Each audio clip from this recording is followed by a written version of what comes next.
और अब वक्त है प्राइम एट 4 का, आपका पसंदीदा शो जिसमें आपको हर एक प्राइम टाइम न्यूज एलिमेंट की मिलती है ऑप्टिमम डोज। आज क्या है खास प्राइम एट 4 में, सबसे पहले उस पर निगाह। आज आपको दिखाएंगे यूपी में सियासी संग्राम कैसे छिड़ा, जिन्ना वर्सेस नाथूराम। क्या है ये पूरी खबर? 35 गांव में शोर, पकड़ा गया आदमखोर। अभी बाकी कितने हैं ये भी प्राइम एट 4 आपको बताएगा। यूपी के मदरसे में मिली टकसाल, कौन हो रहा था मालामाल, ये खबर भी प्राइम एट 4 में। और ये खबरें दिखाऊं आपको विस्तार से, उससे पहले आपको ले जाता हूं इस बड़ी खबर की तरफ। गुजरात में क्या हो रहा है? बाढ़ बारिश की वजह से भारी तबाही हुई है। बाढ़ में अब तक 28 लोगों की मौत हो गई है। 20 जिलों में बाढ़ बारिश से हाल बुरा है। अगले 5 दिनों तक भारी बारिश का अलर्ट है। गुजरात में भारी बारिश ने तबाही मचाई है। एक तरफ जहां राज्य के गांव शहर सब पानी में डूबे हुए हैं, वहीं दूसरी तरफ नेशनल हाईवे बंद है। वडोदरा, द्वारका, जामनगर, गुजरात हर जगह पानी ही पानी। सैलाब के बीच रास्तों का पता नहीं चल रहा, घर बार सब डूबे हुए हैं। यहां तस्वीरें आपके सामने। लगातार बारिश की वजह से गुजरात का हाल, ज्यादातर जिलों का हाल यही है जो आपको यहां दिखाई दे रहा है। और यह खबर वडोदरा से है। जलमग्न हो गया वडोदरा और यहां रेस्क्यू ऑपरेशन शुरू है। हेलीकॉप्टर से हो रहा है फंसे हुए लोगों का रेस्क्यू ऑपरेशन। छत पर खड़े होकर मदद का इंतजार कर रहे हैं लोग। जानकारी के मुताबिक ये रेस्क्यू ऑपरेशन वडोदरा के सनराइज बंगलोज में चल रहा है, जहां इतना ज्यादा पानी भर चुका है कि लोगों के घरों में पहली मंजिल पानी में डूब गई है और इसीलिए लोग अपने अपने घरों की छत पर खड़े होकर मदद का इंतजार कर रहे हैं। यहां हेलीकॉप्टर से रेस्क्यू होता हुआ आपको नजर आ रहा है। इस तरीके से हेलीकॉप्टर लोगों को लिफ्ट कर रहा है, दूसरी सुरक्षित जगहों पर ले जा रहा है। अपने अपने घरों की छत पर लोग खड़े होकर वेव कर रहे हैं, अपनी बारी का इंतजार कर रहे हैं। वडोदरा में सैलाब का पानी उतरने के बाद लगातार मगरमच्छ नजर आ रहे हैं। आज सुबह अकोला स्टेडियम इलाके में मगरमच्छ देखने से दहशत फैल गई। मगरमच्छ एक घर की छत पर आराम फरमाते नजर आया। दूसरी तस्वीर ये देखिए, घर की छत पर मगरमच्छ। दूसरी तस्वीर वडोदरा के यूनिवर्सिटी कैंपस की है, जहां एक मगरमच्छ का रेस्क्यू किया गया है। पहले तो आप यहां देख लीजिए। आप सोचिए, आप अचानक अपने घर की छत में देखें और वहां आपको मगरमच्छ दिखाई दे। सोचिए, छत पर मगरमच्छ और दूसरी तरफ आपको मगरमच्छ को रेस्क्यू करते हुए वन विभाग से जुड़े हुए लोग और स्थानीय लोग दिखाई दे रहे हैं। अब जैसे जैसे जिन जगहों से बाढ़ का पानी उतर रहा है, वहां पर ये समस्याएं भी हैं। बाढ़ का पानी उतरने के बाद जाहिर है उन तमाम जगहों पर गंदगी की स्थिति होती है। ऐसे में जो वाटरबॉर्न डिजीज हैं उनके बढ़ने का खतरा होता है और साथ में ये सब खतरे भी सामने हैं। वडोदरा में अभी क्या हालात हैं, लोगों का किस तरीके से रेस्क्यू किया जा रहा है, हमारे संवाददाता ने आपको ये समझाने के लिए ग्राउंड रिपोर्ट भेजी है। बहुत ध्यान से देखिए। कितने लंबे तक पानी ऐसे ही भरा हुआ है, कई फीट तक पानी इसी तरह से भरा हुआ है और यहाँ पर कई रेस्क्यू टीमें जो है वो लगातार लोगों को निकालने के लिए जुटी हुई हैं। ये आप देख रहे हैं आर्मी का ट्रक किस तरह से खड़ा है। इसके अलावा एसडीआरएफ की टीम यहाँ पर मौजूद है, फायर ब्रिगेड की टीम यहाँ पर मौजूद है और कोशिश है कि यहाँ पर लोगों को निकाला जा सके। जरा मैं एक बार ये तस्वीरें दिखाना चाहता हूँ सचिन, ये हमारे दर्शकों को तस्वीरें दिखाइए। देखिए, जेसीबी की मदद ली जा रही है, बड़ी हैवी मशीनरीज की मदद ली जा रही है। ये अब सचिन अगर ये तस्वीरें दिखाएं अपने दर्शकों को कि यहाँ पर देखिए ये आर्मी के ट्रक हैं और अब जो अंदर लोग फंसे हुए हैं उन्हें निकालने के लिए इस तरह के बोट्स का सहारा लिया जाएगा। यानी कि अब आप वडोदरा की सड़कों पर बोट्स चलते हुए भी देखेंगे। अब और आगे आपको लेकर चलेंगे राजकोट, लेकिन उससे पहले दिखा रहा हूं योगी ने कैसे किया विपक्ष पर अटैक। सीएम योगी का समाजवादी पार्टी और कांग्रेस पर जोरदार हमला। समाजवादी पार्टी और कांग्रेस के भीतर जिन्ना की आत्मा घुस गई है, योगी ने कहा। कांग्रेस और समाजवादी पार्टी समाज को बांटने में जुटे हुए हैं, योगी का कहना है। योगी ने कहा, प्रधानमंत्री मोदी जी के हाथों में देश सुरक्षित है, विपक्षी पार्टियों के मंसूबों को कामयाब होने नहीं दिया जाएगा। योगी आदित्यनाथ आज अलीगढ़ के खैर पहुंचे, जहां उन्होंने सोमना रोड में गुरुकुल पब्लिक स्कूल में कार्यक्रम स्थल पर पहुंचकर रोजगार मेले का उद्घाटन किया और यहीं से उन्होंने कांग्रेस और सपा में जिन्ना की आत्मा का जिक्र किया। जिन्ना ने देश को बांटने का काम किया था। समाजवादी पार्टी, कांग्रेस समाज को धर्म और जाति के आधार पर बांटने और तोड़ने का काम कर रहे हैं, लेकिन मोदी के नेतृत्व में ये मंसूबे पूरे नहीं होंगे। कि कांग्रेस हो या समाजवादी पार्टी, इनके अंदर बहन और भाइयों, इनके अंदर लगता है जिन्ना की आत्मा घुस गई है और जिन्ना की आत्मा घुस करके फिर से जिन्ना ने देश का विभाजन करने का पाप किया था और इसीलिए अंतिम समय में घुट घुट करके मरा था।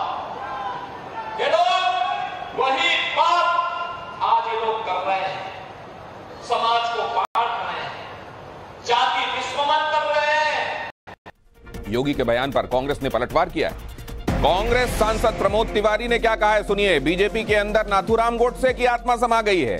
समाज को एकजुट रखने वाले विचार की हत्या कर रही है भारतीय जनता पार्टी, प्रमोद तिवारी का कहना है। भारतीय जनता पार्टी और उसके सहयोगी संगठन में नाथूराम गोडसे की आत्मा समाई हुई है।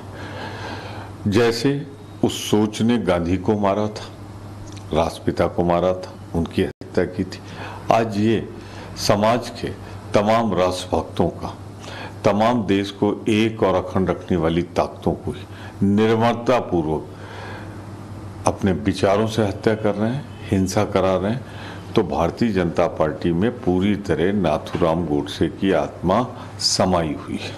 गुजरात में सैलाब की जो मार पड़ी है उसमें सबसे ज्यादा तबाही दिखाई दे रही है जामनगर में, जहां अब भी 2 से 3 फीट पानी भरा हुआ है, लोगों के घरों में पानी है।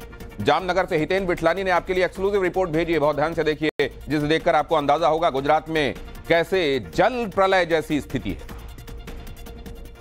जामनगर शहर के कुछ इलाके जहां पर जलमग्न थे वो अब पूरी तरह से साफ हो चुके हैं, तो दूसरी तरफ शहर के कुछ इलाके अभी भी पूरी तरह जलमग्न है। आप देख सकते हैं कमर तक का पानी है और ये सोसाइटी का गेट, जामनगर की कोई रेलवे कॉलोनी है ये, और आप देख सकते हैं गेट आधे से ज्यादा जो है वो पानी में डूबा हुआ है। पूरा का पूरा रिहायशी इलाका, आप देखिए लेफ्ट राइट चारों तरफ 365 डिग्री अगर कैमरा पैन कर ले तो आपको हर तरफ सिर्फ और सिर्फ पानी ही पानी नजर आएगा। और ये रिहायशी इलाका आप देखिए, वहां पर ऊपर मैं अपने वीडियो जर्नलिस्ट संकेत से कहूंगा कि दिखाए कि फर्स्ट फ्लोर पे लोग सहारा लेकर जो है वो रुके हुए हैं। करीब 4 दिन हो चुके हैं, आज 5वां दिन है कि यहाँ पर ये परिस्थिति जस की तस है। लोग अपने घरों में ही कैद हो चुके हैं, वो बाहर नहीं निकल पा रहे हैं क्योंकि यहाँ पर हर तरफ सिर्फ और सिर्फ पानी पानी है। राजकोट में बाढ़ और बारिश का कहर जारी है। कोलपरी नदी में एक गाड़ी बह गई, कार में 3 लोग बैठे हुए थे। पानी का बहाव ज्यादा होने से कार ये इस तरीके से बही।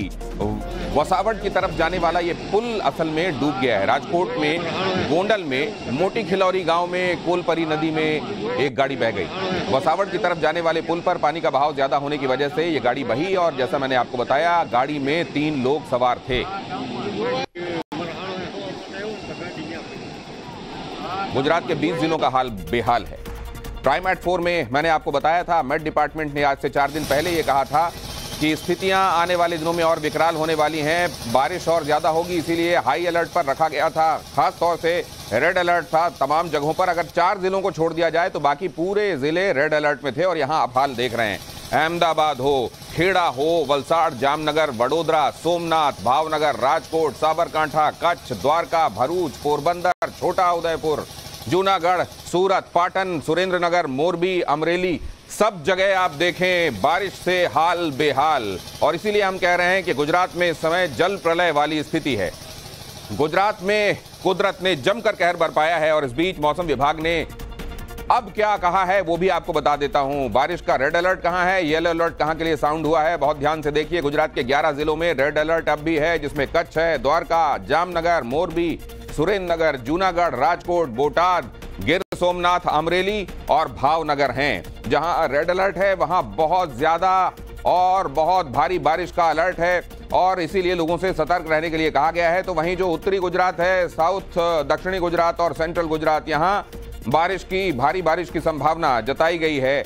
यहां आप देख रहे हैं येलो अलर्ट साउंड है। कुल मिलाकर जिन जगहों के संदर्भ में रेड अलर्ट है उनको आने वाले दिनों में और ज्यादा सावधान रहने की आवश्यकता है। आगे आपको दिखाएंगे बाढ़ से दुनिया में, सिर्फ गुजरात में नहीं, दुनिया में स्थितियां कैसे खराब हैं। लेकिन पहले बहराइच से खबर। बहराइच में आदमखोर भेड़िया पकड़ा गया। सिसैया इलाके में टीम को मिली कामयाबी। रेस्क्यू टीम ने आदमखोर भेड़िए को पकड़ा। लंगड़ा भेड़िया जिसने आतंक मचा रखा था आखिरकार पकड़ा गया। 48 दिन से इस लंगड़े भेड़िए ने आतंक मचाया हुआ था। अब भी इलाके में करीब 2 भेड़िए ऐसे जो खतरनाक हैं आजाद घूम रहे हैं, इसलिए यहां अब भी लोगों से सतर्कता बरतने के लिए कहा गया है। यहां वो आदमखोर भेड़िया आपको दिखाई दे रहा है जिसके एक पैर में खराबी थी, इस वजह से ये अलग से पहचान में आता था। लंगड़ा कर चलता है लेकिन खतरनाक इतना कि इसने कईयों को अपना शिकार बनाया है। बहुत दिनों से यहाँ पे भेड़िए का आतंक था, वो बहुत सारे बच्चों को वो मार रहा था। तो आज हम लोगों ने एक भेड़िए को पकड़ लिया है और बहुत जल्दी हम उसको यहाँ से किसी जू में ट्रांसफर कर देंगे। अभी तक 4 भेड़िए पकड़े जा चुके हैं, 2 भेड़िए हैं जो अभी रिमेनिंग है, उनको भी पकड़ने की पूरी तैयारी की जा रही है। हरियाणा में उम्मीदवारों की पहली लिस्ट पर आज मुहर लगने वाली है। रात 8 बजे प्रधानमंत्री की अध्यक्षता में सीईसी की बैठक होगी और पहली लिस्ट में 20 से 24 उम्मीदवारों के नामों का ऐलान किया जा सकता है।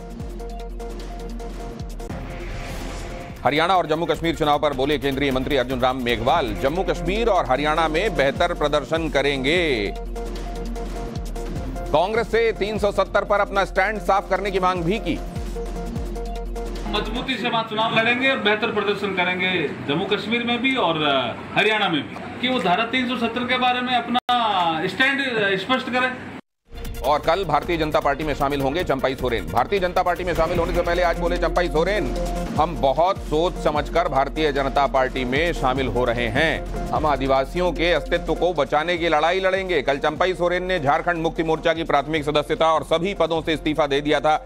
उन्होंने अपने त्याग पत्र में लिखा कि वो झारखंड के आदिवासियों, मूलवासियों, दलितों, पिछड़ों और आम लोगों के मुद्दों को लेकर संघर्ष जारी रखने वाले हैं।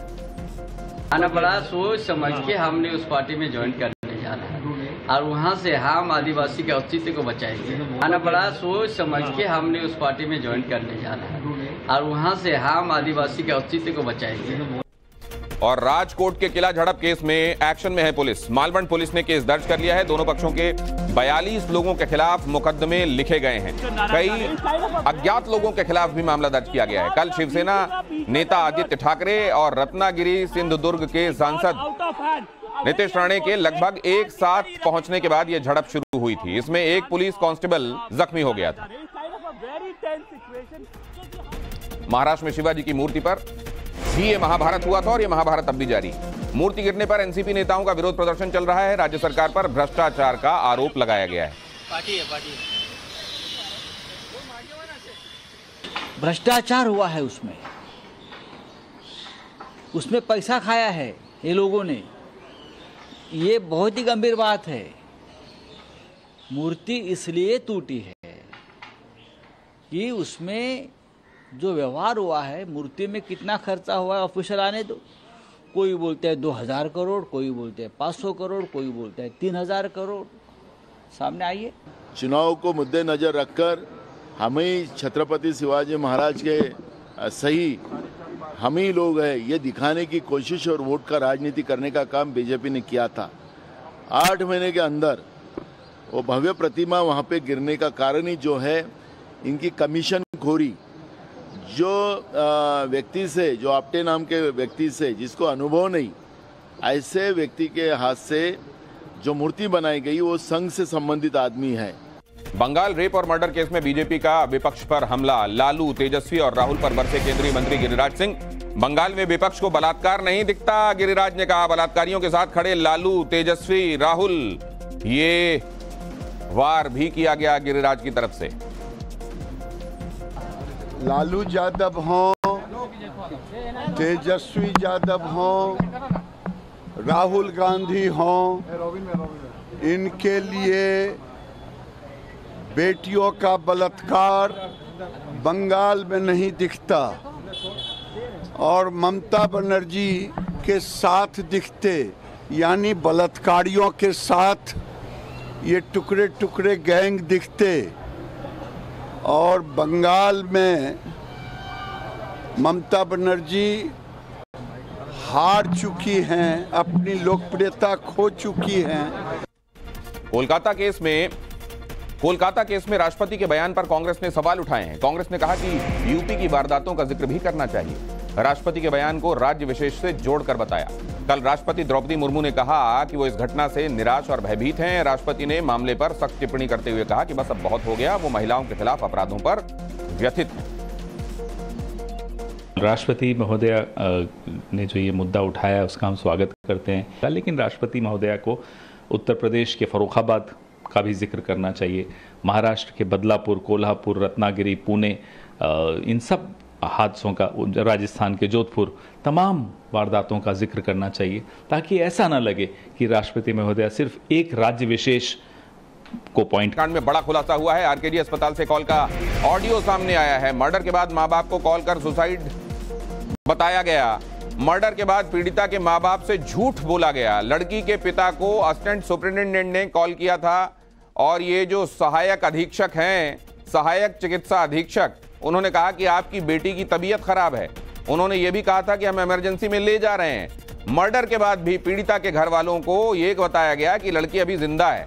असिस्टेंट सुपरिटेंडेंट ने सुबह 11 बजे कॉल किया था, जबकि रात में ही पीड़िता मारी जा चुकी थी।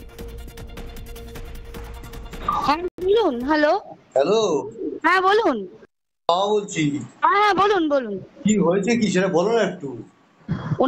ওনার অবস্থা খুবই খারাপ। ওনার অবস্থা খুবই খারাপ। আপনি যতটা তাড়াতাড়ি পারবেন চলে আসুন।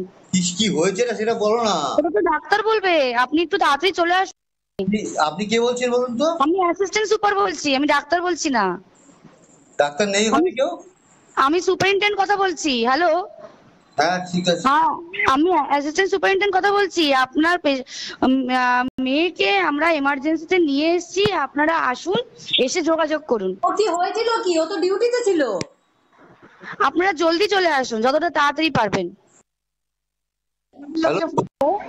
হ্যালো, হ্যাঁ অ্যাসিস্ট্যান্ট সুপার বলছি। হ্যাঁ হ্যাঁ শুনুন, আপনাকে তখন বারবার বলছিলাম, ব্যাপারটা হচ্ছে যে আপনার উনি সুসাইড করেছেন হয়তো, বা কিছু মারা গেছেন। পুলিশ রয়েছে, আমরা হসপিটালে সবার সামনেই রয়েছি, ফোন করছি। আপনারা যতটা তাড়াতাড়ি পারবেন চলে আসুন। আমরা আসছি এক্ষুনি আসছি। হ্যাঁ একটু তাড়াতাড়ি চলে আসুন। হ্যাঁ হ্যালো। হ্যাঁ বলুন। আমি আজিকর বলছিলাম। আচ্ছা আপনারা আসছেন তো? হ্যাঁ একদম আসছি। কেমন আছে শরীর? আপনারা আসুন, আসলে কথা হবে। আসুন আজিকর হসপিটালে আসুন, আমাদের এই চেস্ট ডিপাर्टमेंट এইচওডি স্যারের কাছে আসুন। अच्छा। और आपने देखा कैसे ये खबर मिलते ही फिर वहां मातम की स्थिति बन गई। आप साथ में वहां रोने पीटने की आवाजें भी साथ में सुन रहे होंगे। किस तरीके से परिवार के साथ झूठ बोला गया वो हमने आपके सामने रखा, वो कॉन्वर्सेशन सामने रखी। और ये खबर धर्मनगरी हरिद्वार से, जहां साधु के वेश में पकड़े गए हारून और शाहरुख, साधु के वेश में पकड़े गए हारून और शाहरुख संतों के वेश में पी रहे थे महंगी शराब। हैरानी की बात यह है कि हरिद्वार में जो साधु संतों के लिए सबसे पावन भूमियों में से एक है, वहां पर हारून और शाहरुख पहले तो अपने आप का अपना वेशभूषा साधुओं वाली बनाते हैं और फिर ये वहां पर साधुओं के वेश में भीख मांगते हैं और उसी भिक्षाटन से जो उनको मिलता है उससे शाम को महंगी शराब की बोतल खरीदते हैं, लेकिन शराब पीते हुए पकड़े गए। एक तरह से हरिद्वार के साधु संतों को बदनाम करने की एक कोशिश थी। स्थानीय लोगों ने इन दोनों शराबियों के पास से बोतलें बरामद की हैं। जय भोले की। जय भोले की। क्या नाम हुआ आपका महाराज जी? नाम क्या आपका महाराज जी? महाराज नाम ले क्या करोगे? अमृत पान चल रहा है महाराज जी। महाराज जी से नाम पूछेंगे। नाम क्या महाराज जी आपका? थोड़ा बताइए, क्या नाम है आपका? है नाम क्या है महाराज जी? अरे महाराज तू क्या करोगे नाम लेके? अच्छा अच्छा, ये देखो भाई, नाम लेके क्या करोगे? डंडा उठा रहा है? डंडा उठा रहा है क्या? डंडा उठा रहा है। नाम ही तो पूछा तेरे से। है नाम क्या है तेरा? नाम क्या है? नाम बताएगा तेरा? आधार कार्ड है कहीं? आधार कार्ड कहाँ है तेरा? आधार कार्ड तो नहीं है। आधार कार्ड नहीं है। और तेरे पे भी नहीं। तेरा कहाँ आधार कार्ड? कुछ तो होगा ना जेब में। जेब में देखा? कुछ नहीं है। बोतल दिखाओ, कुछ नहीं है भाई, बोतल कुछ नहीं है। बोतल दिखाओ, बोतल। इसको कहाँ दे? आधार कार्ड दिखा भी अपना तू। है तुझे शर्म नहीं आती? संत भेष में तू रहने वाला कहाँ का है? फारूक है। जुग्गी तो सामने है हमारी। जुग्गी सामने है। क्या नाम लिया इसने भी? फारूक। फारूक कौन है? और तेरा भी? इनका क्या नाम नहीं है? तो हमारा नाम नहीं है बोल रहा है। ये हमारा नाम नहीं है ये बोल रहा है। शाहरुख सलमान कौन है? शाहरुख है। शाहरुख के मदरसे में बड़ी साजिश का भंडाफोड़ हुआ। ये अहम खबर देखिए। प्राइम एट 4 नकली नोट छापने वाला गैंग एक्सपोज हुआ। मदरसे में होती थी नकली नोटों की छपाई। मदरसा जामिया हबीबिया से पकड़े गए ये आरोपी। काफी लंबे समय से इस मदरसे के अंदर नकली नोटों की छपाई की जा रही थी। पुलिस को मुखबिर से खबर मिली, मदरसे में छापेमारी हुई। उस वक्त मदरसे में नकली नोट छापने वाले पूरे गैंग का भांडाफोड़ हो गया। और इस सब में मदरसे का प्रिंसिपल भी शामिल था। नकली नोटों को मार्केट में सप्लाई किया जा रहा था। पुलिस ने अब तक गैंग के 4 आरोपियों को पकड़ा है और इनसे आगे पूछताछ हो रही है। आखिर इस मदरसे में यह खेल खेला कैसे जा रहा था, यह भी जरा समझिए और ध्यान से देखिए। प्रयागराज का जामिया हबीबिया मस्जिद आजम मदरसा, यह नाम था उसका। यहां पिछले 3 महीने से नकली नोटों की प्रिंटिंग लगातार हो रही थी। मदरसे की छुट्टियों में यहां नोट छपाई होती थी। आधार कार्ड छापने वाले स्कैनर का इस्तेमाल नोट छापने के लिए होता था। प्रिंटर से सिर्फ 100 रुपए के नोट छापकर निकाले जाते थे, क्योंकि 100 रुपयों को खपाना, उनको सर्कुलेशन में डाल देना आसान होता था।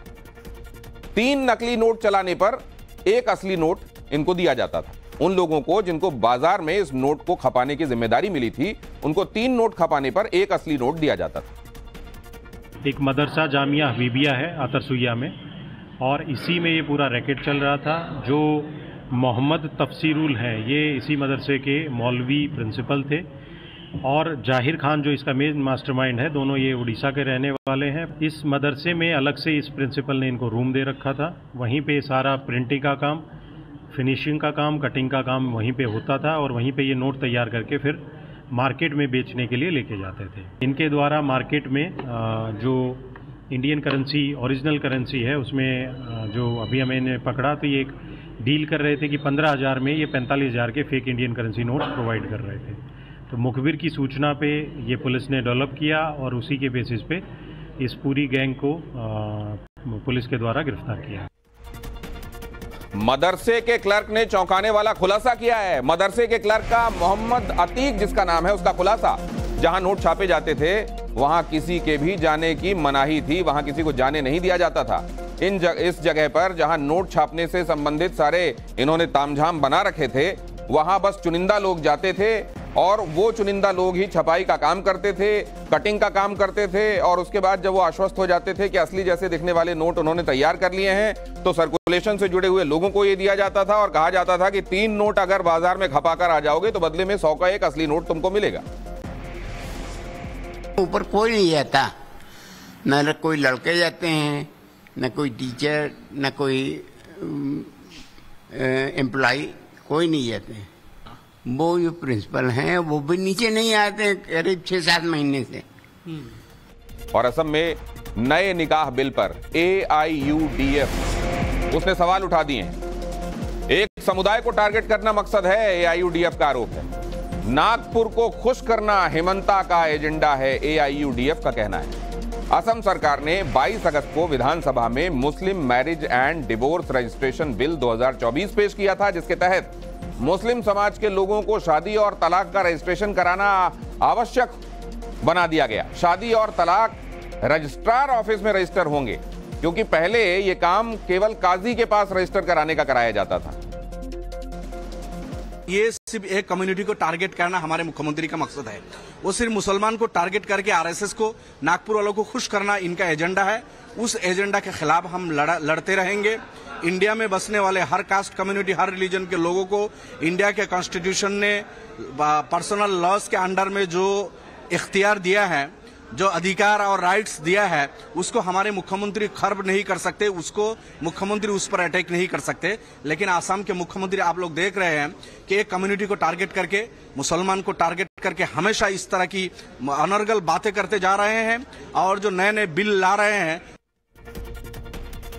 सवाल यह है कि अगर ये अनर्गल है तो कोर्ट में चैलेंज करना चाहिए इन लोगों को। असम में हिमंता के नए बिल से काजियों की छुट्टी होने वाली है, इसीलिए बदरुद्दीन अजमल जैसे नेता बौखलाए हुए हैं। और इस बिल में स्पष्ट है कि निकाह का रजिस्ट्रेशन काजी नहीं करेगा, सरकार करेगी। अब तक निकाह का रजिस्ट्रेशन काजी के हाथ में होता था।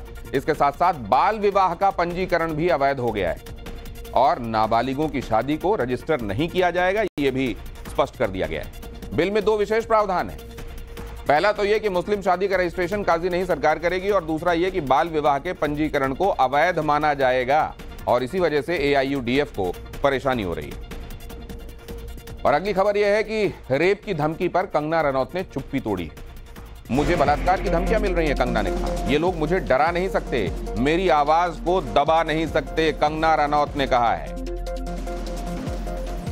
अगर इस तरह से आर्टिस्ट की जो है वो आवाज़ को दबाया जाएगा और एक फ़िल्म को, मेरी क्रिएटिव लिबर्टी को, क्योंकि कुछ लोगों ने बंदूकें तान दी हैं, हमारे माथे पे रख दी है, तो बंदूकों से तो हम डरने वाले हैं नहीं। और आज मुझे रेप थ्रेट्स भी आ रहे हैं कि कंगना को पता है कि रेप क्या होता है, तो वो मुझे एक तरह से रेप की भी धमकियां दे रहे हैं, तो इस तरह से वो मेरी आवाज़ नहीं दबा सकते हैं।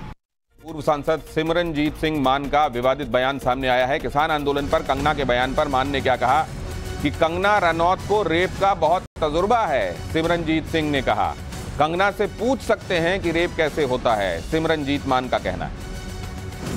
कंगना रनौत का बयान आया, उन्होंने, कंगना रनौत जो सांसद हैं उनका बयान आया, किसान आंदोलन में रेप और मर्डर हुए, अगर बीजेपी की सरकार ना होती तो पंजाब का वो हाल होता जो बांग्लादेश का हुआ है।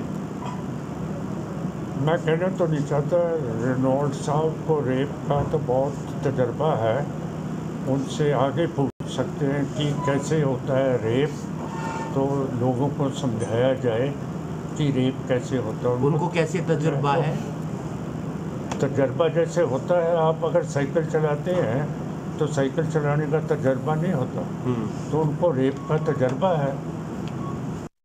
और उधर अमरोहा में आदिल ने अमन बनकर धोखाधड़ी की है। फर्जी आईडी बनाकर लड़की को प्यार के जाल में फांसा। बागपत की लड़की के साथ धोखाधड़ी का आरोप है।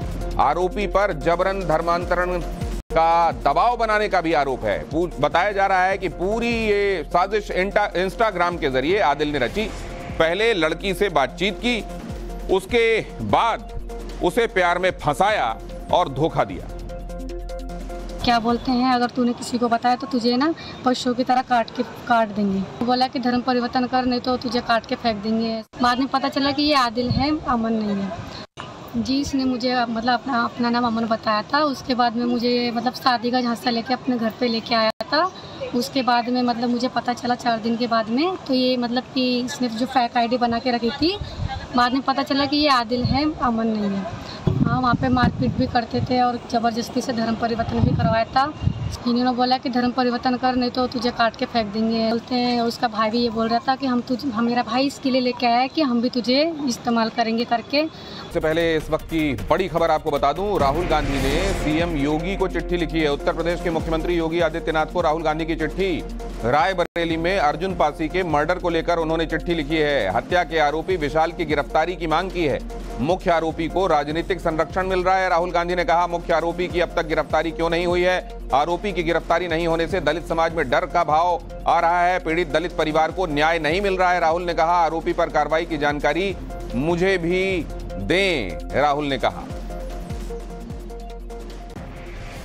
और हरियाणा से खबर, फरीदाबाद में बारिश के चलते एक मकान गिर गया और किस तरीके से ढहा है यह मकान देखिए। 2 मंजिला मकान था ये।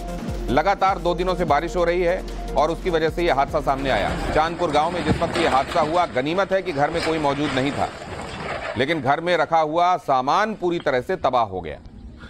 दिल्ली एनसीआर में बीते 2 दिनों से रह रहकर बारिश हो रही है और यही यहाँ पर आप देखिए इस जर्जर मकान के ढह जाने की वजह बना।